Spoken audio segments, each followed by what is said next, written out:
अभी जो हमने वीडियो देखी, इसे देखकर आपको क्या याद आया? कहाँ होती है इतनी रेत? चारों ओर रेत ही रेत कहाँ होती है?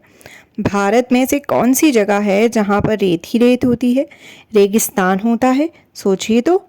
यह है जैसलमेर की वीडियो जो हमने अभी देखी। यह एक और तस्वीर है जैसलमेर की। जैसलमेर का जो किला है वहाँ की तस्वीर। तो ये दोनों ही तस्वीरें हैं जैसलमेर राजस्थान की। हमने अक्सर सुना होगा कि राजस्थान में हमारे देश का वो भाग है जहाँ पर दूर दूर तक रेगिस्तान है। पूरा राजस्थान रेगिस्तान नहीं है, परंतु बहुत बड़ा हिस्सा राजस्थान का जो है वो रेगिस्तान है। और हमने अभी देखा भी कि किस तरह से रेगिस्तान में रेत फैली रहती है और दूर दूर तक रेत ही रेत दिखाई देती है। दोस्तों, यह देखिए भारत का नक्शा। यह जो जगह है, यह नीले रंग में, यह पूरा राजस्थान है हमारा, जिसका बहुत बड़ा हिस्सा जो है वो रेगिस्तान है। और यहाँ पर है राजस्थान में जो हमारा जैसलमेर है वो, और जैसलमेर बहुत हद तक रेगिस्तान ही है। तो दोस्तों, हमने यह तो जाना कि राजस्थान में है जैसलमेर और जैसलमेर में रेगिस्तान है। अब रेगिस्तान याद करते ही हमें कुछ तो याद आता है। क्या? ज़रा सोचिए, वहाँ पानी कैसा होता है? क्या पानी आसानी से मिलता है जैसे बाकी जगहों पर मिलता है, या मुश्किल होती है? तो आज हम वही जानने वाले हैं। राजस्थान में जैसलमेर के अलावा बहुत से इलाके ऐसे हैं जहां साल में बहुत ही कम दिन बारिश होती है। यहाँ की नदियों में भी साल में कई महीने पानी नहीं रहता। सोचो, ऐसे में भी यहाँ के ज्यादातर गांवों में पानी की कमी क्यों नहीं थी? लोग बारिश की हर बूंद की कीमत को जानते थे। पानी को इकट्ठा करने के लिए तालाब और जोहड़ बनवाए जाते थे। तालाब तो हम जानते हैं, यह देखिए, यह है जोहड़। तो अक्सर राजस्थान में पानी की बूंदों को इकट्ठा करने के लिए, जो बारिश होती थी उसे इकट्ठा करने के लिए जोहड़ बनवाए जाते थे, तालाब बनवाए जाते थे, क्योंकि वहां के लोगों को पानी की बूंद बूंद की कीमत थी। यह एक सांझी जरूरत थी। सांझी यानी कि सबकी जरूरत थी, सबको मिल बांट कर जो जरूरत होती है वो थी। इसलिए इंतजाम में भी सभी जुड़ते, चाहे व्यापारी हो या मजदूर। तालाब में से कुछ पानी जमीन सोख लेती और इस तरह जमीन से आसपास के कुओं और बावड़ियों में भी पानी पहुंच जाता। आसपास की जमीन भी नम और उपजाऊ हो जाती। तो कुआं तो हमें पता है क्या होता है, लेकिन ये बावड़ी क्या है? जरा यह तस्वीर देखिए। यह तस्वीर है चांद बावड़ी की, दौसा राजस्थान में यह है। अब यह बावड़ी होती क्या है, जरा ध्यान से इस तस्वीर को देखिए। क्या आपने इस तरीके की कोई इमारत पहले भी देखी है? जरा देखिए कितनी सारी सीढ़ियां हैं यहाँ। किस काम में आती होगी यह जगह? तो चलिए देखते हैं। क्या आपने कभी बावड़ी देखी है? इस चित्र को देखकर क्या आप अंदाजा लगा पा रहे हो कि ये सीढ़ियां जमीन के नीचे कई मंजिल तक जा रही हैं? ये सीढ़ियां जो हमें ऊपर दिख रही है, जमीन के नीचे भी कई मंजिल तक जा रही है। पानी ऊपर से खींचने की बजाय लोग खुद पानी तक पहुंच सकते थे। इसीलिए कुछ लोग इसे सीढ़ीदार कुआं भी कहते हैं, यानी कि स्टेप वेल। क्योंकि सीढ़ियां हैं तो उसे स्टेप बोलते हैं और कुएं को वेल, तो स्टेप वेल। पुराने जमाने में लोग काफिले बनाकर लंबे सफर करते थे। काफिले यानी इकट्ठा होकर एक झुंड बनाकर सफर करते थे।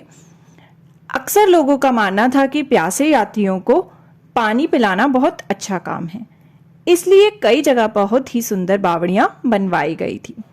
तो अब आप समझ पा रहे होंगे कि बावड़ी क्या होती है।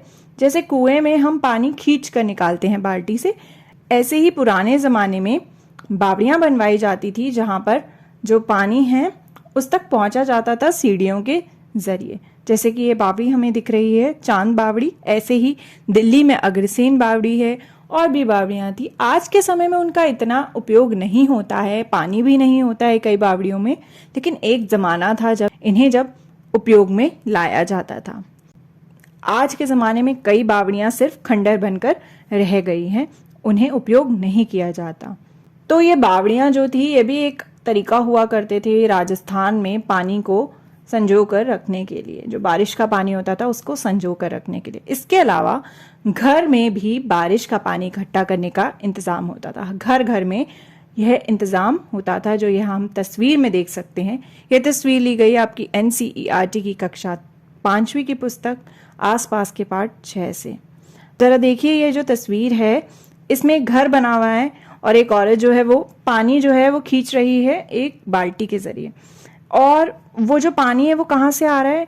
अगर आप ध्यान से देखें, एक पाइप कनेक्टेड है छत से। तो यहाँ पर छत पर जब बारिश होती है तो पानी इकट्ठा होता है, वो पानी जो है वो इस पाइप के ज़रिए नीचे आता है और यहाँ पर ज़मीन के नीचे जो है, जो खुदाई करके एक गड्ढा बनाया जाता है बड़ा, उसमें इकट्ठा हो जाता है। जैसे कुआं जो होता है वो भी ज़मीन के नीचे जो है खुदाई करके बनाया जाता है, ठीक ऐसे ही राजस्थान में घरों में आंगन में इस तरह का एक गड्ढा बनाया जाता था जिसे ढक दिया जाता था ताकि वो गंदा ना हो, और छत से जो पानी इकट्ठा होता था बारिश का, वो पाइप के ज़रिए उस गड्ढे में चला जाता था। आज भी कई जगहों पर ये बनाया जाता है। इसे टांका भी कहते हैं। इस पूरे इंतज़ाम को टांका भी कहा जाता है। अलग अलग भाषाओं में इसे अलग अलग नाम से भी जाना जाता है। तो राजस्थान में एक और ज़रिया था टांका, पानी को इकट्ठा करने का, पानी को बचाने का। दोस्तों, हमने अभी क्या क्या देखा? यह सारी चीज़ें हमने देखी, यह सारे इंतज़ाम हमने देखे जिसके ज़रिए बारिश का पानी जो है राजस्थान में इकट्ठा किया जाता था, जिससे कि वहाँ पर गाँव में पानी की कमी नहीं होती थी। ज़्यादातर गाँव में पानी की कमी नहीं होती थी। इन सभी तरीकों से पानी को बचाया जाता था ताकि बारिश ना होने पर भी, पानी की कमी होने पर भी इस पानी को इस्तेमाल किया जा सके।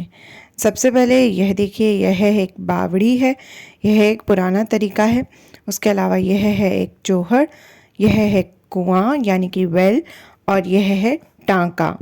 यह सभी तरीके हैं पानी बचाने के पुराने पारंपरिक तरीके, old traditional ways to save water. दोस्तों, क्या आप भी कोई ऐसा तरीका जानते हैं जो कि पुराना तरीका हो पानी बचाने का? जो बारिश का पानी होता है उसे इकट्ठा करने का, पानी को बचाने का कोई तरीका आप भी जानते हैं? ज़रा पता कीजिए अपने घर के बड़ों से कि ऐसे कौन कौन से तरीके अपनाए जाते थे पुराने ज़माने में पानी को बचाने के लिए। क्या आज के समय में भी उन तरीकों का उपयोग होता है कहीं पर? ज़रा पता कीजिए।